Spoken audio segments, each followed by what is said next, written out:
Soccer wasn't allowed at that school. So I used to play soccer or football at the weekend. And to be fair, I'd say it wasn't until the age of 14 or 15, Mike, that soccer took over. I played for a local football team there, funny enough, named Everton Amateur Football Club. Progressed to play for Cork under 14s, and had some trials with Ireland under 15 schoolboy team, and made that selection. So that was the kind of start of my football career in Ireland. Played in the European Championships under 15s in France. Got beat in the final against West Germany. They were West Germany back then. That's how old I am, everyone. Yeah. And got scouted. Went across to Leeds on trial. I was just turned 16 and signed from a month later. So, in a nutshell, hurling, Gaelic football were my first loves. And I used to enjoy a game of chess, but it was probably about 13 or 14 that football, or soccer as you call it, took over. Yeah.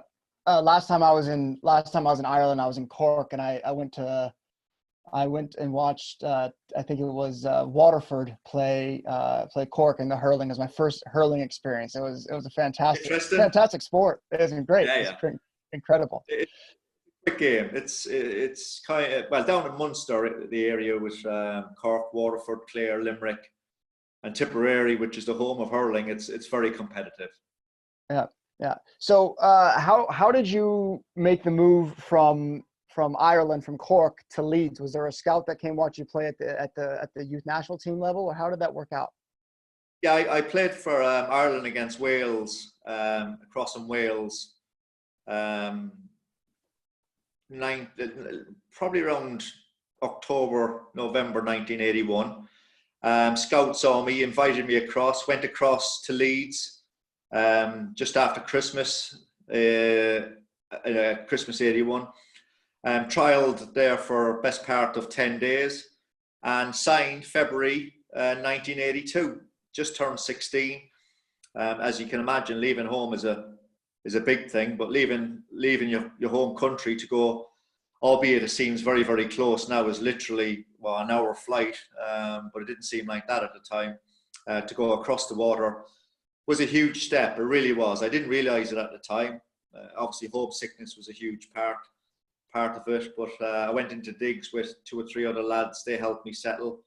John Sheridan being one of them, an ex-Irish international. And yeah, it was hard, but we were all in the same boat. We're all away from home. We all kind of grouped together and became friends, and are still great friends. And that's how I made the move across from Ireland. We had last week, Quentin Fortune was on, and he was talking about his move from obviously South Africa and Cape Town to Tottenham as a schoolboy. But he knew right away that's what he wanted to do. He wanted to be a footballer, and he committed to that and would play football every chance he got. It sounds like you were more of a hurler, but excelled at football. Did you always know you wanted to be a football player? Only when I turned about 14 that, obviously became more important in my life. I think when you're growing up in South Africa, you're either a rugby player or a soccer player. And to be fair to Quentin, I think he came across really early. And that was a huge move for him at the time, because he, moving from Cape Town to London is an incredible big move for him, because it's, flight-wise, it's probably 10 hours at least. So he'd have been certainly more homesick than me. But I wanted to become a footballer. I wanted to become a hurler up to the age of 13 or 14, which is an amateur sport back in Ireland. But since the age of 14, definitely wanted to become a soccer player. So you had 3 years at Leeds, and then I believe your release after the manager was let go. That obviously must have been a tough time. And did you have many options coming, once you were let go from Leeds? Well, I was actually over 4 years at Leeds. I was 2 years as an apprentice, as they used to call it back in the days, age 16 to 18, playing in the youth team under 18, and then progressing to a reserve team, and then actually made 91 appearances for Leeds over a year, nearly enough 2 years under Eddie Gray.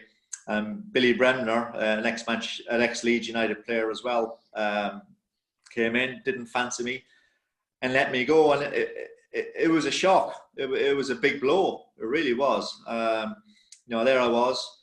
I've been four years across the water, let go by Leeds United, and this is quite the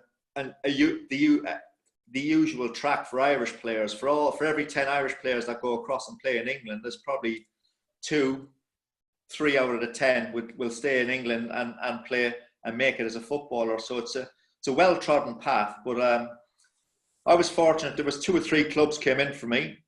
Oldham Athletic were in the same division still, which was the old second division, which is now the Championship. 1 or 2 of my colleagues, namely Andy Linnigan and Tommy Wright, who were with me at Leeds, had moved across to Oldham. So it's it's less than an hour from Leeds. It's actually literally 10 miles from Manchester. So I've always lived in the north of England, which is convenient enough. So I made the decision to join Oldham, and what a fantastic decision that was for me. I got to say that. Yeah, you had a successful time at Oldham. Did you know? Obviously, doing well there. Were you aware of the interest from Sir Alex and from Manchester United after your few years that they were going to come in for you? Well, near the end of Oldham, I had 4 years at Oldham as well. Had an unbelievable successful times at Oldham. Probably, well, without doubt, the best and most historic times and successful times in Oldham's history. And I was letting my contract run out. There was no Bosmans in those days. Clubs, you either ran your contract down or clubs agreed a fee. I knew there was a few clubs interested in me. I knew Sir Alex was looking at me because I'd seen him at 1 or 2 games. And Oldham was a type of club where it was so small that you could check to see what scouts were coming. So we always had the upper hand as a player. I don't think that's very clever, to be honest. But, and back in the days, I mean, there was no internet or anything like that. So the only way you knew of managers being interested in you or clubs being interested in you was through the media. And then, of course, that was prevalent in the media at the time as well. So I knew Manchester United were interested in me. I mean, you're always going to get linked to clubs and all that. But I was delighted that just before my contract ran out, Oldham and Manchester United agreed a fee in June 1980. And it was like, welcome to the promised land. I mean, if you grow up in Ireland, everybody's a Celtic fan. But big teams in terms of Liverpool and Manchester United, they are the teams. They were the teams when I was growing up that nearly everybody supported. And to join Manchester United was a huge move for me. It really was, and I couldn't have timed it better either. I really couldn't have done. Yeah. So that transition from Oldham Athletic to Manchester United, what were some of the things that you remember of your first few impressions of the club and that transition? How big was the size of the club? I think was the first thing that struck me. Oldham was a small club. It really was. We used to average 10,000 fans. Sometimes less than that. Sometimes when I left, it was like up to 15 or 16,000. So it shows you the success we had. Leeds United is a big club, but it's not as big as Manchester United. And before I signed, Alex Ferguson, or the manager, before he was called sir, brought me out onto Old Trafford and explained his vision for the future. He was building a team there that just won the FA Cup. They'd actually beat us in a semi-final replay, where I felt, and most pundits felt, that Oldham Athletic were the better team. They actually went on to beat Palace after the replay. And he just said, we're building a team. It's a gradual process. Paul Ince and Steve Bruce and Brian McClare and Gary Pallister in particular are just signed. So it was a sign of things to come, but there was no guarantee. But it was just the nature of the club, the history of the club, the heritage of the club brings you all home to you that you're actually joining an institution. I knew it was a big club growing up in Ireland anyway, because as I said, like 40% of Ireland supported it, 40% of supported Liverpool. The rivalry was huge back in the 70s when I grew up in Ireland, and obviously Liverpool got huge success in the 70s and 80s. You know, the percentage of that probably swung Liverpool's way. I was a Wolverhampton Wanderers fan growing up, as most people know, and I don't know why. And people ask me why, but they were an okay team back in the 70s. But it was just it's the size of the club back in 1990, and it was big back then. It is humongous now. It is a huge club. It really is, with a massive support. But it was just beginning to bubble at that time. There was no success. They just won the FA Cup, but it'd been a barren spell for quite a number of years. A couple of cup victories in the 80s, the FA Cup in, I think it's 83 and 85. But no leagues and no real momentum built in the previous 15 or 16 years. Yeah, so you're still obviously involved with Manchester United quite a bit. And one thing, actually, Quinny was talking about it, and it didn't hit me. I've been to Carrington, or to the Aon Training Complex, and I've been to the Cliff. But so much success. You know, we've got directors of academies from Major League Soccer and USL clubs that are on this right now, and a lot of it, you see these training facilities that are massive with 7 or 8 pitches. But the success that Manchester United had during that period with running their academy and their first team out at the Cliff, with essentially one grass pitch in the north of England where the weather is terrible and it's always raining. That's incredible, that the amount of success and with the resources that United had. I mean, it's amazing when I go back down to the Cliff. I had a small gymnasium with very little weights, as you say, one pitch, which was in immaculate condition. We did train across Littleton Road quite a bit, around the corner from the Cliff.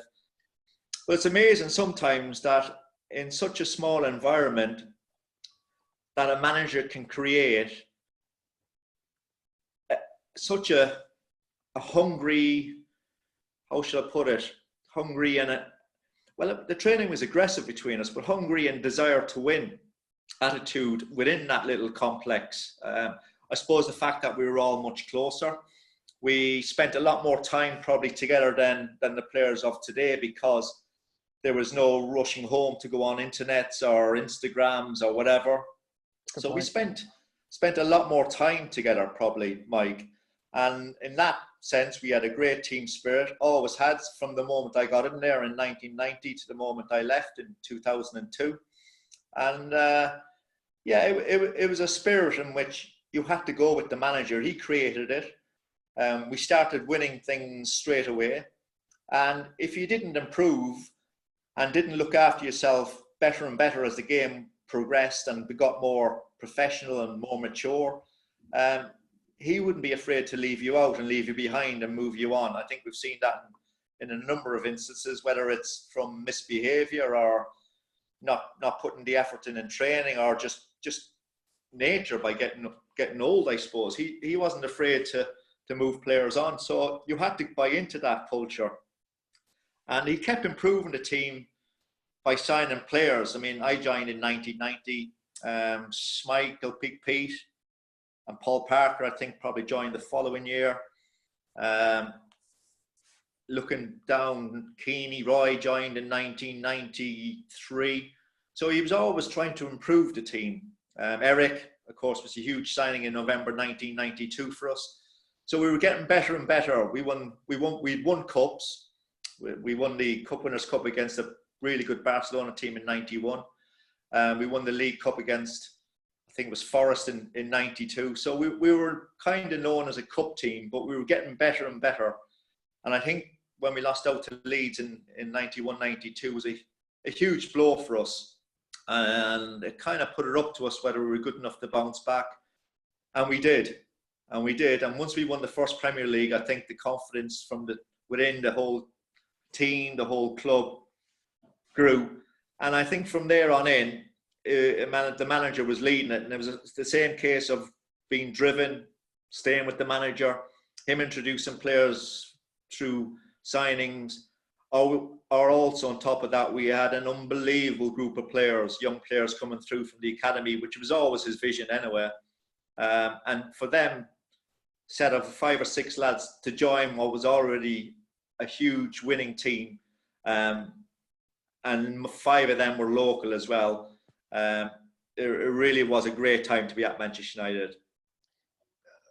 Unbelievable. I mean, one of the things I find fascinating about, I mean, I guess, your career is that you were at United at the start of the Premier League, and when Sir Alex, won, his first Premier League title, one of 13, your first of 7. But, like you said, bringing in those players, one big arrival, like you were talking about, was one of my favorite players. I got him up on the wall back here. See that? Yeah. Is Eric Cantona. Yeah, I got Cantona. And then I don't know if you remember this one, Dan. This is actually, I didn't put this up for you. This has been in all of my webinars. This is my room in my house. This is you and Brian Robson with the Premier League champions 92-93 jersey there. So yeah. Brilliant. So with Eric Cantona coming to the club, there are a lot of stories, about how he was a catalyst in the changing room and on the pitch. And actually that, like you mentioned, if players didn't get on with Sir Alex or weren't following Sir Alex in a certain way, he'd move them on. But, I read a ton of books and stuff and said that Sir Alex almost had a bit of a soft spot and let things slide a bit for Cantona. Is that true? That's absolutely true. Absolutely true. And you can see why, because we were all, listen, back in the 80s, early 90s, the huge majority, and I'd say 95% of players were either English, Irish, Scottish, Welsh, and tough players as well. I think, grew up in a tough environment.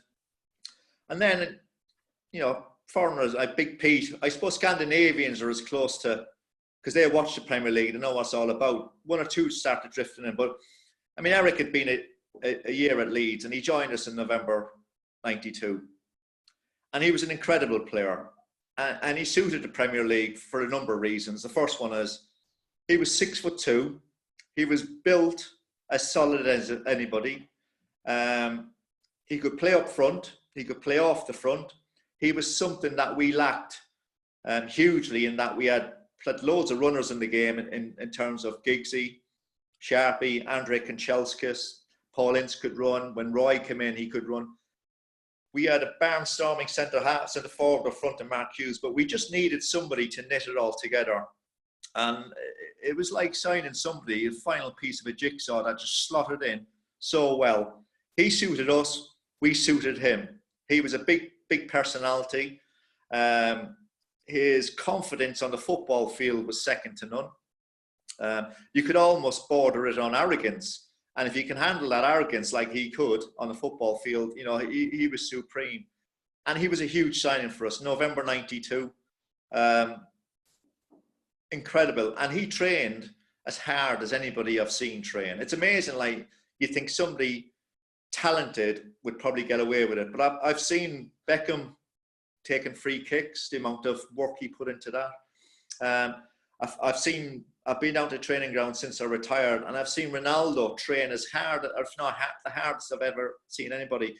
And you think somebody so good with that huge talent might just not train hard and work hard and get away with it, but no. And to be fair to Eric, he came in and he was a bit like a breath of fresh air, because he used to stay out after training. He'd try 1 or 2 things, do a few free kicks and all that. And the young lads who were coming through saw this, and they bought into that team ethic of working hard and all that. So he was not just a major influence on the field, he was a huge influence off the field as well. And the manager treated him differently, and we didn't mind that, because he was a special player for us. We wanted him to channel all his energy in going forward. He wasn't the best of tacklers, most forwards aren't, and it got him into trouble at times, and his temperament got him into trouble. But that's what made him a great player. And if you took that away from him, he might not have been the same player. But certainly he was a player that came in at the right time for us and gave us huge belief that we could win the league. He really did. You just sparked a memory in my mind. Did you go to Turkey and play in the match versus Galatasaray? Yes, I certainly did. What was that experience? So I don't know if everyone knows exactly the game I'm talking about, but it seemed that the environment, the atmosphere was intimidating to say the least. Well, there's of all the countries I've played in all over the world, there's two countries where they absolutely love football. It's their life. Greece being one of them, and the atmosphere in Greece is electric. But Turkey is probably the best ever. There's three clubs in Istanbul: Galatasaray, Fenerbahce, and Besiktas. And if you ever want to watch a game full of passion and spirit, and the crowds are unbelievable, that's the place to go. But we drew them in the European. We drew 3-3 at home. We had to go across there and win. We drew the game 0-0, which meant we went out in away goals. The atmosphere was electric. You couldn't hear yourself talk to, I couldn't hear somebody 2 yards away from me. It was incredible. It really was. And yeah, we kind of got pelted by missiles as we were going off the field, and the tunnel was actually you had to go down to go underneath, and the police weren't really doing anything to protect us. I think they were half celebrating as well, and just going down the tunnel. I think Eric decided to try have a fight with some of the baton wielding Turkish police. Of course, we were never going to win that battle. I got to say that. Oh no! And but it was a scary moment. But we just felt we weren't looked after. And Eric, being Eric, kind of turned back and had a go at him. I think Robbo was right in there behind him as well. But the atmosphere in Istanbul, it is electric. It was great to play in, albeit it wasn't a great result for us. And as I said, the hostile. I love playing in those atmospheres. I really did. But that was the most hostile atmosphere I've ever played in. You talk about Mark Hughes and Eric Cantona. Do you think the United squad now are they missing that bit of leadership, that bit of fire? The game's changed, Mike. Game changed wholly because I joined a dressing room where Brian Robson was manager, and there was some fiery characters in there.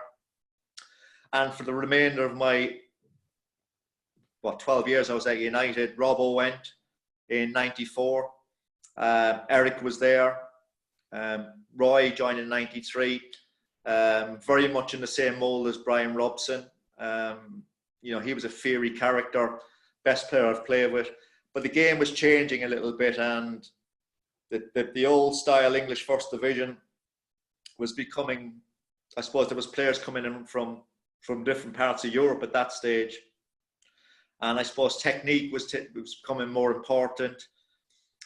So even back then, back in the late 90s, 2000s, there was more players coming in from abroad, and then it's become a global game. I mean, how many players in the Premier League are from South America now, and from all over the world?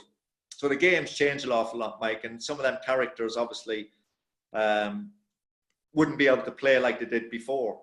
Are Man United missing somebody? Probably, yeah, in different ways. I think we've got one or two who can go around, and like Scott McTominay's young, but I feel like he can get around and encourage players. The lad we signed, Fernandez, is different in a way, but I think there's an aggressive side of him in there that I like to see. But I think, yeah, we're missing that big, tough player. Now, whether they're around anymore, I'm not sure. Maguire's done very well to come in, and I'm no doubt he'll be our captain for years to come. But there's not many players like that around anymore, Mike. You could say Van Dijk at Liverpool is a bit like that. Company when he was at Manchester City is a bit like that. But there's not too many knocking about. But yeah, we're heading in the right direction. We've still got a little bit to do, but certainly I think a combustible character would be handy down there. Yeah, we definitely had an uptick in form right before the closure of the league, so hopefully it continues. You're a significant part of the club's and English football's most successful season when you won the European treble in 1999. I was looking back at that season, just kind of preparing for this. In January, United was fourth in the league, They finished runners-up in the group stage of the European Cup to Bayern Munich, actually, ironically. Yeah. Obviously, still in the FA Cup. It was a long way off yet, but I mean, there must have been no thoughts of going on and winning a European treble. I mean, what was the main focus for Sir Alex? I'm assuming it was the league at the time. Yeah, well, I think by then we'd already won 4 Premier Leagues, so probably the main focus has switched a little bit, Mike, to a Champions League. It'd been 31 years since the club had won it last. But you're absolutely right. Come January, the turn of the year, halfway through the season, there is absolutely no idea that you wouldn't even target 3 championships or 4 championships or whatever. I think probably still involved in the League Cup at that stage. I'm not sure, but you would never do that because the ferocity and the physicality of the Premier League, it really can tire you out. And for you to go on, keep doing what we did in '99 and to go unbeaten post-Christmas, 33 games, playing against the top teams as well. And we couldn't afford to let up either because obviously Arsenal were on our coattails in the league. The Europeans, we played against Italian sides, and you had to beat Italian sides back then to win Champions League. We beat Inter Milan and Juventus in the quarterfinal and semi-final. And the FA Cup, we beat every top team that was around in England at the time. Liverpool and replay against Chelsea, who finished 3rd in the league. A replay against Arsenal in the semi-final, who finished 2nd in the league. Newcastle, who were a fantastic team in the final. And it was just an incredible run we went on. But no indication back in January, no looking that far forward. I think the manager was taking it as he does, step by step, obviously looking probably further ahead than players because he's thinking the next 3, 4, 5 games, who to play, who to rest, things like that. But you need a lot of luck, Mike, I got to say that. Injury-wise, suspension-wise, luck in cup games because you've got a one-off game where you either have to play well and win, or if you don't play well, you dig in and win. So yeah, an incredible season that finished with an absolute marvellous 10 or 11 days in the last 3 games. I think Gary Neville has gone on record and saying it's, as a professional footballer, you can't beat them. Can't do better than that 10 or 11 days. And we're the only English club to win it, the 3. And I think we will be for quite a while because it's such a hard feat over here. You see, like Spanish clubs do it and German clubs do it. Bayern Munich do it quite regular because they're very, very strong in Germany, and you see Barcelona and Real Madrid do it. But I just say the physicality of the league in England, it's such a mountain to climb. It really is. Yeah, I mean that semi-final versus Arsenal. Everyone talks about the Ryan Giggs run as an amazing play, but Peter Schmeichel saved a penalty to get us to get to that point. I mean that could have been the end of the dream right there. But in particular, the semi-final second leg against Juventus in Turin, for me, is one of the favorite games in Manchester United history. You were 1-1 on aggregate, and I'm sure that Sir Alex had some specific instructions about that second leg match. But after 10 minutes in Turin, you're 2-0 down. Both goals scored by Pippo Inzaghi. In that moment, you're probably thinking that the treble dream or getting into the final is over. Well, first of all, when we went away in Europe, the manager used to always say, for the first 20 minutes, try keep it tight. That obviously went out the window. Seriously did. Then we think the beauty about our team and our squad, Mike, was we could score goals. We had 4 centre forwards, all very capable of scoring goals. Yorkie and Coley were obviously the 1 and 2, but Ollie was a fantastic goal scorer, present manager Ollie Gunnar Solskjaer, and Teddy Sheringham was a real clever player who could also score goals. Now you chuck Paul Scholes in the mix, who probably get 10 a year for you. David Beckham would probably get 10 a year for you, and Ryan Giggs would get 8 plus. You've got like 7 avenues of scoring there.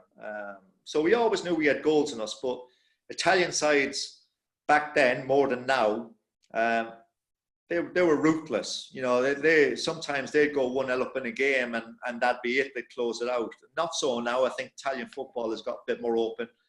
But certainly when we went 2 down after 10 minutes, I think we knew it was going to be a long road ahead for us. But we had great character, great desire.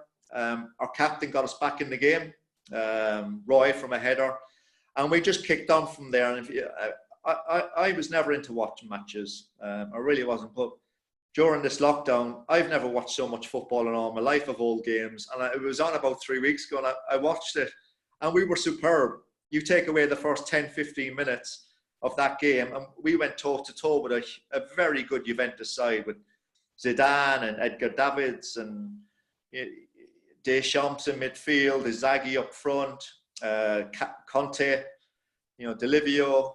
They were a top quality side. So for us to go into their own backyard and go and beat them 3-2, and deservedly beat them as well, shows you how good the team and the squad were. But it was an incredible night, it really was.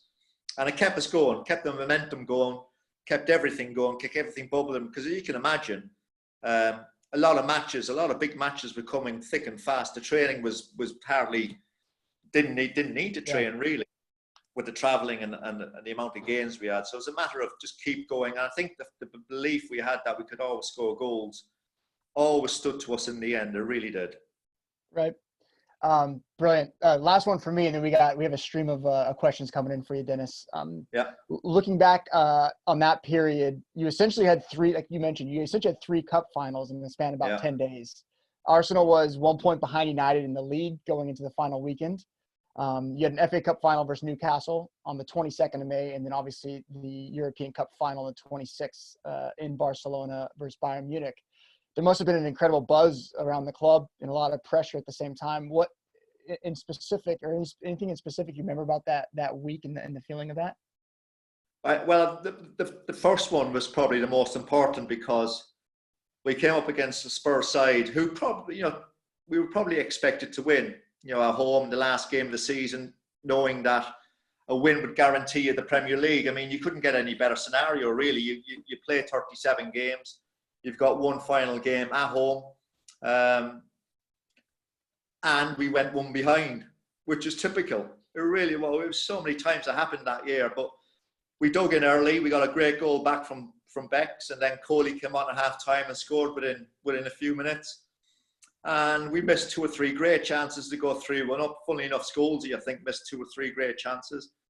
And I wouldn't say we were hanging on near the end, but at the last 15 minutes, if you look at it, and it's another game I've watched, we were so nervous, really were. But that gave us great momentum going forward. I just remember it, and I was 33 at the time.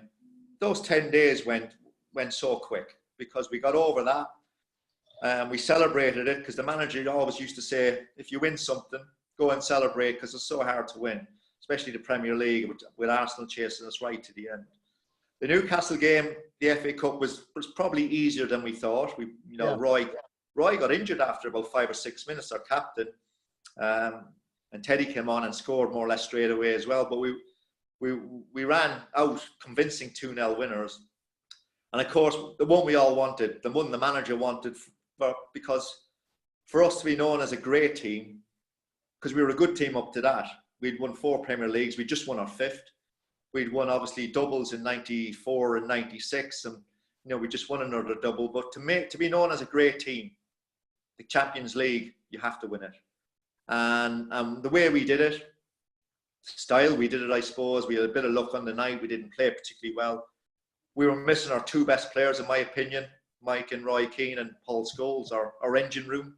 And the manager rejigged the whole of midfield. And we persevered. We didn't play well. We had a bit of luck. Fatigue was in there, because I said the brutality of the Premier League. And we just kept going in the hope that something would turn for us, and it did. And it was an incredible night. It really was, in front of, was it over 90,000, the biggest stadium in Europe, I'd say, at the time. It probably still is. Incredible night, Mike. And I'm not one for looking back and watching games, but they've all been on MUTV, our local sports stations, here in the last 2 months or so. So it's been good to watch, and the amount of texts I've been getting off old mates in Ireland who went to all the games and over here. But it's something that it's great when you finish and people look back at it. It's a great memory. It really was, and I could never top it. The only disappointment, Mike, is the following 2 or 3 years when I was at the club, we didn't go on and do more. We won 2 Premier Leagues after that, the 2000 and then the 2001, but we should have won more Europeans, definitely. Now, the last year I was there, I didn't play that many games, but 2002 against Leverkusen semi-final, we felt that was a huge opportunity. Even pre-99, the 97 against Dortmund, we felt we had the opportunity as well to win the European Cup. It didn't work out, but those 10 days will long live in my memory. Yeah, brilliant. I mean, you have there's people on this call that are here in San Francisco that were at that game in '99, which is incredible to think about. Lucky. Yeah. Okay. A few number of questions here for you, Dennis. I want to be respectful of your time as well. I really appreciate you. No problem, Rob. Take your time, Mike.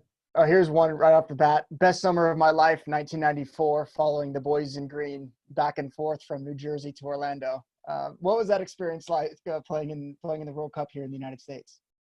It was incredible. Incredible. You always want to play for your country, and Ireland's a small country. It really is a population of 4.5, and to reach any finals is kind of a mini success, I suppose. But to go across to America, to end up in New York, to beat Italy in New Jersey, it was an incredible. We were down to Orlando, back to New York, and back down to Orlando again. The heat didn't suit us, Mike. You got to hold your hands up and say that. The way we played was different. Completely, the style of Ireland was completely different to the style of Manchester United. It's amazing as a player that you have to go with it. You know what I mean? If I tried to play Jack Charlton's style of football at Man United under Sir Alex, I wouldn't have been there. And vice versa, if I tried to play small tippy-tappy football while playing for Ireland under Jack and being on the move, I probably wouldn't have lasted either. So different styles, but we enjoyed ourselves with Ireland. I loved it. We had a great squad. Probably best played in the best era of an Ireland team with Big Paul McGrath and Roy Keane and Andy Townsend. You know, we really had a great side, and it was fun. It was enjoyable. It's hard work being at a World Cup. I got to say that, because you got to put all your energy into that, the build up of it, being away for 2 weeks and that. But it was totally enjoyable. It really was. Do you think, Dennis, that like you mentioned, the Premier League used to be predominantly English, Irish, Welsh, Scottish players. Do you think the fact that the globalization of the Premier League is having an effect on the Irish football national team? Hugely, huge. Not just with Irish, but Scottish football. I mean, when I came across in the 80s, I mean, the top teams, every team had a fantastic Scottish player. Wales under Ryan Giggs have done unbelievably well, but they've been up and down. And I got to say, even England, pre this kind of, they've underachieved for quite a while. I think it's taken them a while to get the hang of it. They've got a really decent young squad now, England. They really have. But yeah, it has had a big effect on Ireland. And even though we still qualify for tournaments, it's getting harder and harder. I was playing. Roy was with me. Andy Townsend and Villa were a fantastic team at the time. They had Andy Townsend, Ray Houghton, Steve Staunton, Paul McGrath. Liverpool, Phil Babb, Jason McAteer. So Ronnie Whelan, beginning of my time. So there was always Irish players playing for top teams. You look at it now, Seamus Coleman at Everton is probably the single year only player. So it's a struggle. It really is. But we managed to group well. We're hard to beat. And it's a new era for Irish football, actually. We've got a manager from League of Ireland. So I'll be interested to see how that goes. Yeah, absolutely. We had the Glens, we had Ray Houghton out at to one of our you remember you saying. Yeah, he's got some great stories. Did you ever think about getting into management or coaching in an academy? No. Academy, I did my license. Mm-hmm.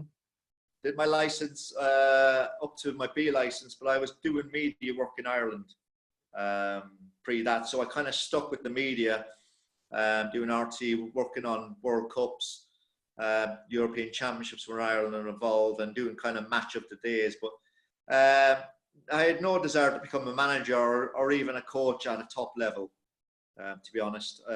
Academy, I thought for one stage I might work in that. Great to see Quinton back in, working there. Yeah. Quinton Fortune. It really is, because it's great to see ex-players in there. But no, I was always going to go down the media route, and I've been lucky that I'm privileged that I still work at Manchester United as an ambassador, so I travel the world with them, which is great. Some more questions. Who was the best player that you've ever played with, would you say? It's a tough one. No, it's not really. I mean, I've been honoured to play with Brian Robson. Was a great captain, 4 years, but I got him at kind of the end of my career, at the end of his career, sorry. He was a major influence on Manchester United. Paul Scholes was an unbelievable player, and a lot of players would plump for him. Smikes in goal, Ryan Giggs for well, Ryan Giggs played in front of me for the best part of 11 years, so I know how good he is. But I got a plump for my fellow Irishman, Roy. I think he had everything. He came as a bit of he was a box-to-box player and turned into a holding midfield player, a real clever player. I'm not saying he was as good a footballer as Scholes or he could dribble as good as Giggsy, but as a player, and then in his latter years when I was there as a leader, as a captain, I don't think there's anybody as good. I really don't. It's funny because I've watched some old games, and I can't believe how well he played in some of them.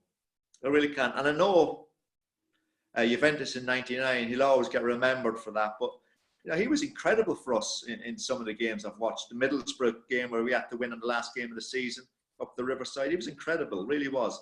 And a great driver and a great player. I think he is underrated, as his range of passing and his passing completion rates were incredible. He was able to do it all. He knew what he was good at, Mike, which is, as a footballer, you got to do. He knew he couldn't dribble, or he wasn't one of those that would take free kicks. He knew what he was good at, and he did it unbelievably well. But he could anticipate. If anybody could anticipate where the ball was going to drop, it'd be him. Yeah, clever player. Having worked with some great minds in the game, what is the best advice you have been given?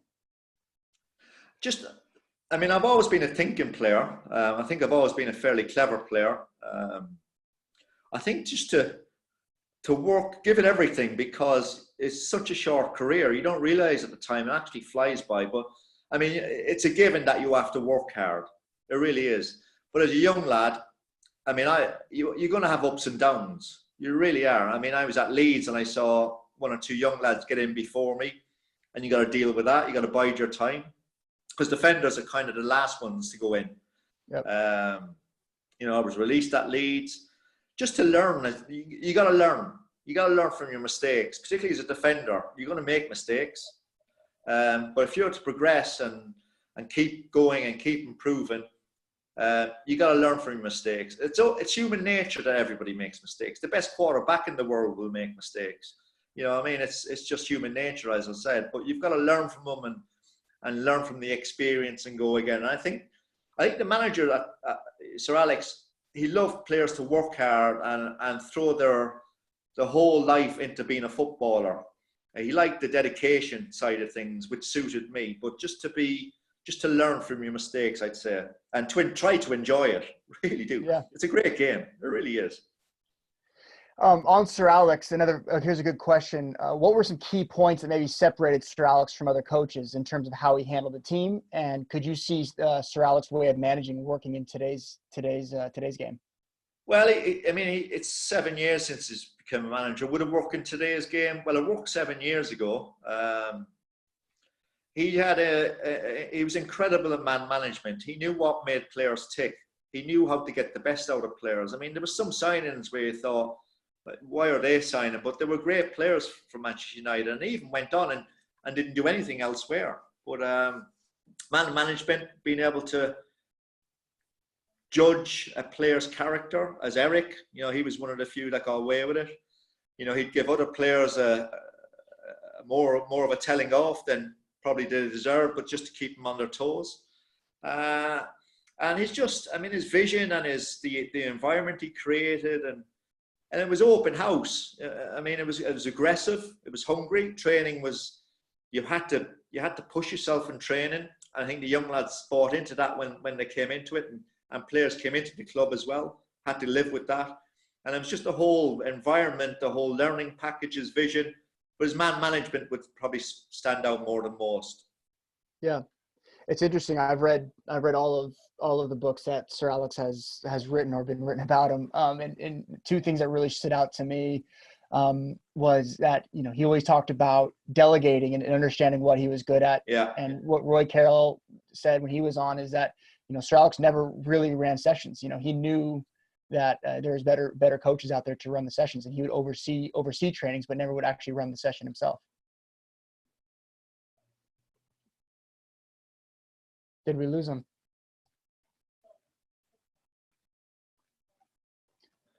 Give it a few minutes so he comes back here.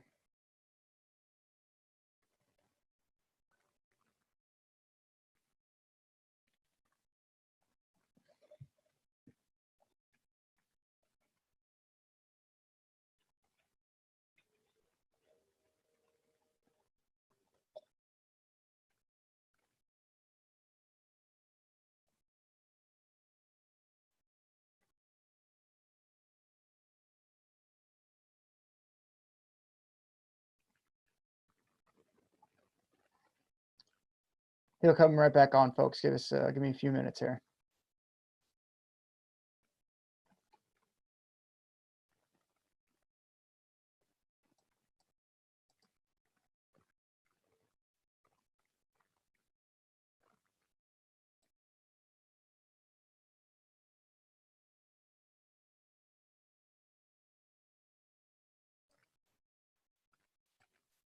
While we're waiting, everyone who's on here, we might have one or two more webinars that wasn't originally scheduled. We're trying to get some other former Premier League players and academy directors in the Premier League as well. So be sure to keep a lookout for those.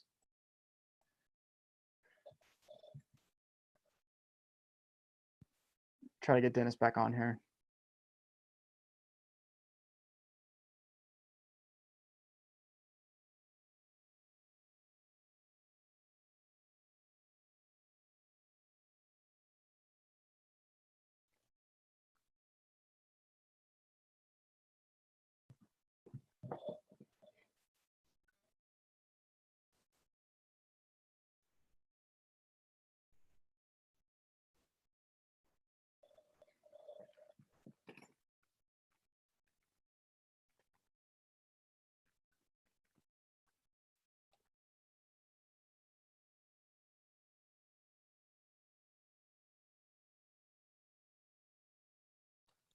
Here he comes.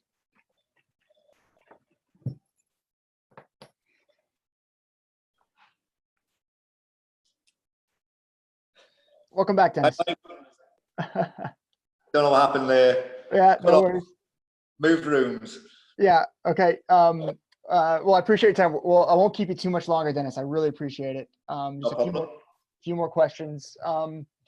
Can you describe your goal against Spurs in the '93 season when you linked with Eric Cantona on the 4-1 win? I'm assuming this is the outside of the boot kind of lob that Cantona, or chip that Cantona gave you over the back line. Well, it's more remembered, Mike, unfortunately, for Eric's pass than my goal. Exactly.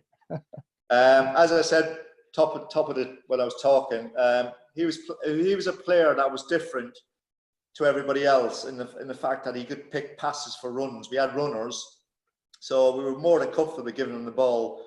But the ball back, the chip back from him was exquisite. Really, I didn't have to break my stride, and it was a great finish by me. But nobody remembers that. They more remember the pass more than anything. But I don't mind that, to be honest.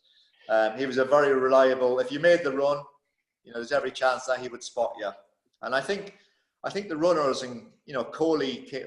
Mark Hughes went in '95. The manager rejigged it up a little bit, and Coley came in, who was quicker than Mark Hughes. I mean, the game was moving on a tiny bit, so I think he linked up another player who was with bags of pace to add to Giggsy. You know, Andre on the right, who moved on as well, but obviously Roy was still there, McClare. Yeah, I think that I mean, obviously with United and Irish fans, they know how good you are, but I don't think people realize how going forward in your ability to, you know, your free kicks, your penalties, and scoring in the run of play, you know, it you being a fullback, that wasn't a normal thing back when you were playing. Well, it was just changing a little bit. It'd gone from kind of being an out-and-out defender in the fullback position. You see where fullbacks are now. I mean, you look at the left back at Bayern Munich, the Canadian lad, Alfonso Davis. I mean, they're more or less wingers now. Incredible. Incredible the way that, because they've got holding midfielders now to sit for them. But certainly in those days, you had to be more defensive minded. But when you play for Manchester United, and particularly under Sir Alex, we were such an attacking team that you had to be comfortable on the ball. You had to support your winger. In my case, Ryan Giggs. I had a great partnership with Ryan. You know, a huge understanding from years and years of playing together. Gary Neville and David Beckham down the right touchline had exactly the same.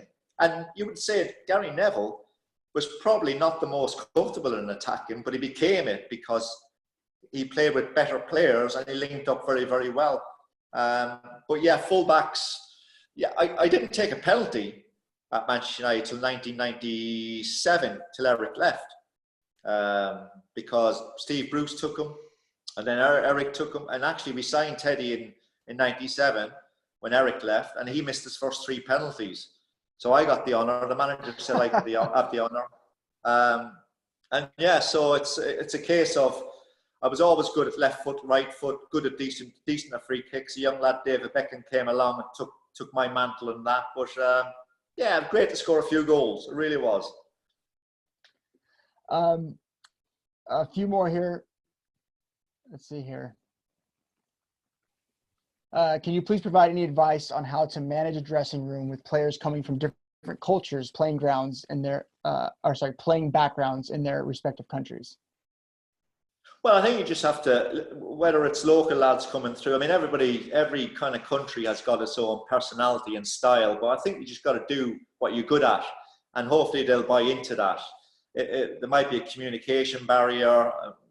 Everybody kind of speaks English these days and that, but you should have your own vision, your own ideas, and they really should buy into that. I think that, because you can't go out, you can help them as much as you can, but they've got to be in it as well.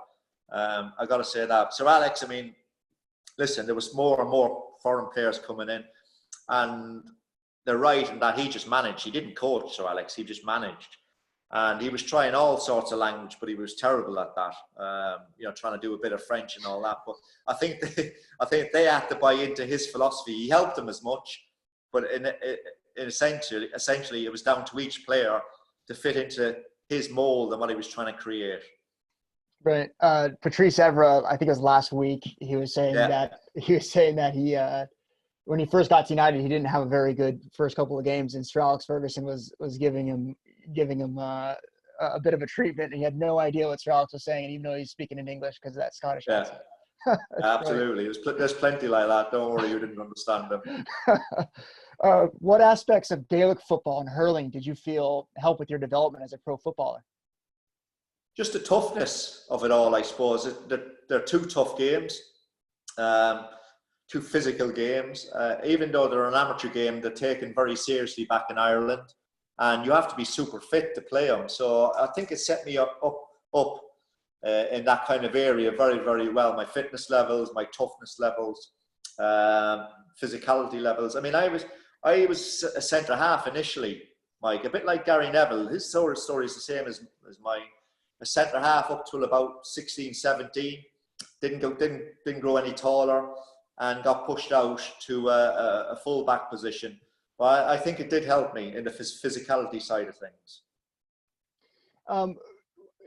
Different ways to adapt to the game if there's a player that's quick. I mean, you obviously played in the fullback, so you played against a lot of speedy wingers and forwards. You know, what are some tips to give young players that if they're playing against someone who might be quicker than them?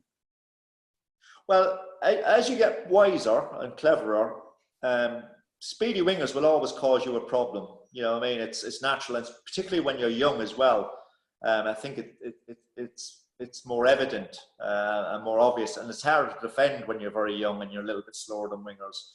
But as you progress, you begin to learn a little bit of where they want to run. You know, they want to run in behind you all the time. And I think it's just taking up your starting levels from there. And you keep learning from that. And when you come up against a player, you'll know in the first 5 minutes or so whether what kind of player he is, whether he's ultra quick and wants to run at you, or whether he's a footballer and wants to go into areas where you not particularly want to go. So you have to work that out yourself, but you learn that as you're progressing. You'll always come up players who are quicker than you. It's part and parcel of growing up, and wingers are predominantly quick anyway. But it's just learning to cope and learning to judge your starting positions. Two more, and then we're done, Dennis. The first one is, did you ever consider joining Celtic Football Club?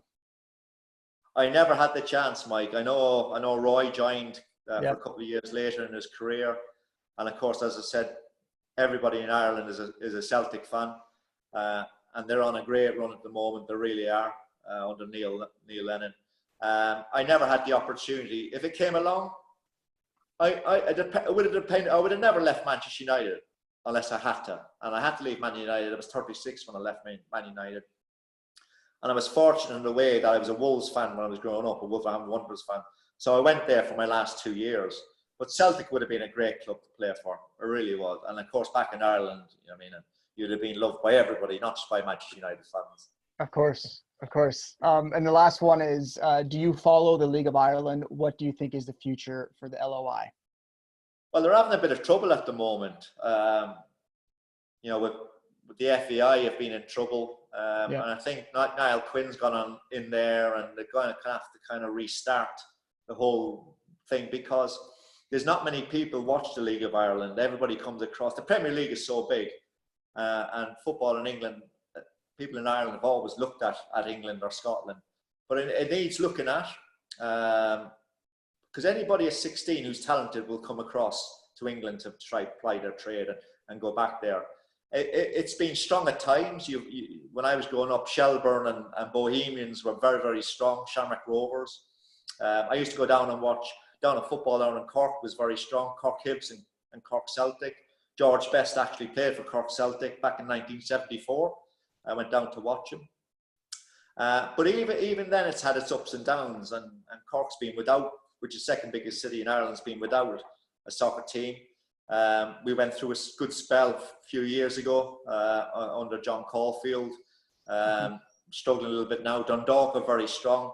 But it seems to get to a level, even in Europe, and doesn't progress. So it's got a lot of work to be done, Mike. But to be fair to it, anybody who's of any quality at the age of 16 or 17 or 18 will come across to England. I think Seamus Coleman played for Sligo, and he came across a little bit later. Roy Keane played for Cork Ramblers, and he came across a little bit later, 19. But if you're any good, you will come across. And it seems like Preston North End at the moment, a team in the Championship, have got very good links across with teams in Ireland, and they've got quite a few decent players playing from at the moment. Yeah, Shawnee Maguire is from Cork City, right? Under John Caulfield. Yeah, and Alan Brown he was a local lad back in Cork as well. So they seem to have a good connection back down there. Yeah, it seems to me that if the League of Ireland, if the infrastructure could grow a little bit, and they can contract players on a bit longer periods, you know, you could actually start building something, because there is an entryway into the Europa leagues, right? What we saw with Dundalk and Cork City a few years ago. Yeah, there is, Mike, but you got to remember that Gaelic football and Gaelic hurling are still the number 1 and 2 sports in Ireland, believe it or not. And rugby union has got stronger and stronger as well. So it's a very competitive environment. It's a bit like in America. Yeah. With the basketball and the American football and the baseball and the ice hockey in places. You know, soccer's got to slot in there and try to be the best it can. I think Ireland's the same as that. I really do. Have you ever played at Croke Park? Played there 3 times. Played for Cork Schools, under 12s, Mark Niall Quinn, played against Dublin. Niall Quinn played hurling. And then won an All-Ireland Colleges medal with my school, Cloister Creastry, at the age of 15. Gaelic football, 1 hurling and 1 Gaelic football. Brilliant. Got the double. Got the double. Very good. Well, Dennis, I really appreciate your time. No problem, Mike. This has been fantastic. For everyone else, like I said, this is our last scheduled webinar. We might have an academy director from a Premier League squad come on next week, and we also might. I think I'm going to get the FAI technical director, Rube Doctor, to be involved next week as well. So look out for that. Dennis, I appreciate it. Everyone else, thank you so much. I'll see you next time. Thank you, Den. Thank you, Mike. Pleasure. Cheers. Cheers.